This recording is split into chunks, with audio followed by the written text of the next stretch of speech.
बड़ी सुंदर एक कथा मैंने कहीं पढ़ी थी कि गौरैया पक्षी समुद्र के तट पर एक वृक्ष पर उसका घोंसला था, वहां वो रहता था। और जो वृक्ष था वो एक मंदिर के परिसर में था, समुद्र के तट पर। तो गौरैया पक्षी ने अपना संपूर्ण जीवन मंदिर में जो भी प्रसाद आदि गिर जाता था या हवन आदि की सामग्रियां जो गिर जाती थी, उन्हीं को पाकर के उसने अपना पूरा जीवन निकाला।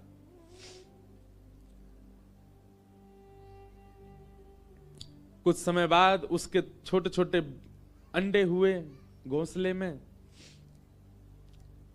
गौरैया पक्षी जाता मंदिर परिसर में, कहीं कोई यज्ञ हो रहा होता, किसी व्यक्ति के हाथ से प्रसाद गिर जाता या लोग बाग दाना डाल देते, तो मंदिर परिसर से ही इकट्ठा करके वो पाता था। छोटा सा पक्षी होता गौरैया।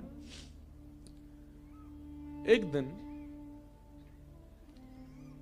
ज्वार भाटा आया, प्रचंड ज्वार भाटा समुद्र में, और उस ज्वार के कारण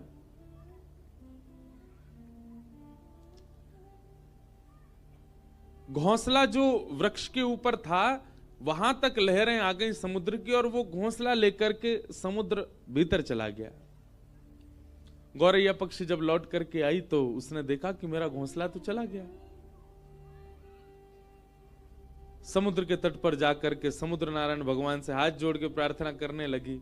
बोले, मुझे दिख रहा है मेरे बालक अभी तैर रहे हैं आपके ऊपर थोड़ी दूरी पर। मैंने कुछ बुरा नहीं किया, कुछ गलत नहीं किया, मेरे मन में किसी के प्रति दुर्भाव नहीं है।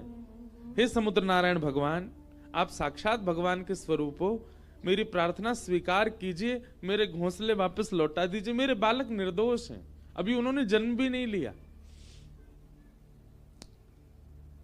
तो गौरैया पक्षी के उस भाव को सुन के, गौरैया पक्षी जब समुद्र नारायण से प्रार्थना करने लगी और अपने भाव कहने लगी, तो वैसे तो समुद्र कभी प्रकट होते नहीं, पर आज प्रकट हो गए।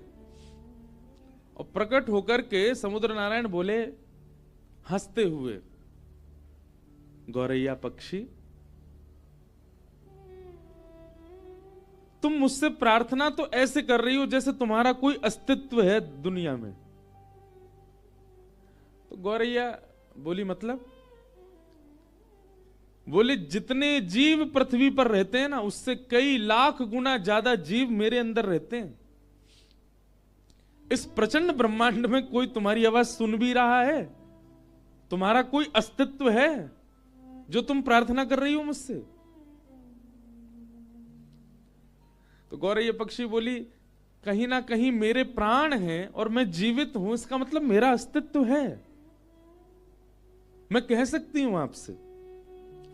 समुद्र नारायण जोर से हंसने लगे। बोले, राम जी प्रचंड सेना लेकर के आए थे, खूब प्रार्थना करी, तब भी मैंने मार्ग नहीं दिया।